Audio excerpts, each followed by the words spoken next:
క్రైస్తలో ఈరోజు దేవుని యొక్క వాగ్దానము ఇర్మియా గ్రంథము 30వ అధ్యాయం 17వ వచనం. నేను నీ గాయములను మాన్పేదను. దేవుడి వాక్యం ఇచ్చిందాక ఆమె. అవునండి, మనకైన గాయములను దేవుడు మాన్పుతానని ఈరోజు మనతో మాట్లాడుతున్నాడు. శరీరంలో ఒక గాయమైనప్పుడు మనము ఒక ఆయింట్మెంట్ ద్వారానో ఏదైనా మెడిసిన్ ద్వారా గాయాన్ని కట్టవచ్చు, ఆ గాయాన్ని బాగు చేయొచ్చు. మరి హృదయంలో అయిన గాయము, హృదయము లోపల నీకైనా ఆ యొక్క గాయము ఎవరు మాన్పగలుగుతారు? ఏ మెడిసిన్ రాయగలుగుతాం మనం అక్కడ?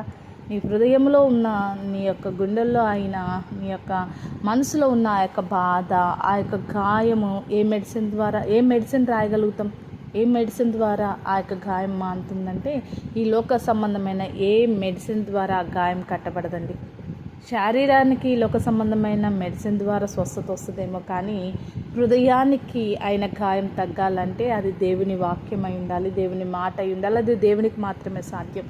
ఏ విషయంలో నీ హృదయం గాయపరచబడిందో, ఏ విషయంలో నీకు గాయం అయ్యిందో లోపల హృదయంలో, ఆ గాయాలు దేవుడు చూస్తున్నాడు. మనుషులు పై రూపాయలు చూస్తారేమో, కానీ దేవుడు హృదయంతరంగా ఎరిగిన దేవుడు నీ హృదయంలో ఉన్న గాయంలో ఆయన చూస్తున్నాడు.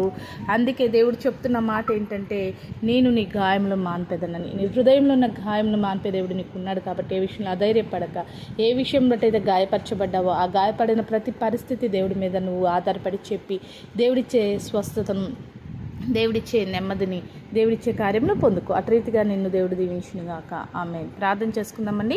సకల ఆశీర్వాదాలకు కారణభూతుడమైన మా ప్రేపరులకు తండ్రి యొక్క ప్రార్థనలకు ఇస్తున్న ప్రతి బిడ్డకు జ్ఞాపకం చేసుకోండి ప్రేమ. వారి హృదయంలో ఏ గాయం చేతైతే బిడ్డలు బాధపడుతున్నారో, దుఃఖిస్తున్నారో, ప్రేమ వేదన పడుతున్నారో, ఆ హృదయ గాయాలను మార్పే గొప్ప దేవ, వారి హృదయంలో ఉన్న గాయములను మార్పి స్వస్థపరిచి వారికి నెమ్మదిని, సమాధానమును దయచేయమని యేసు నామములో ప్రార్థిస్తున్నాం తండ్రి. ఆమేన్.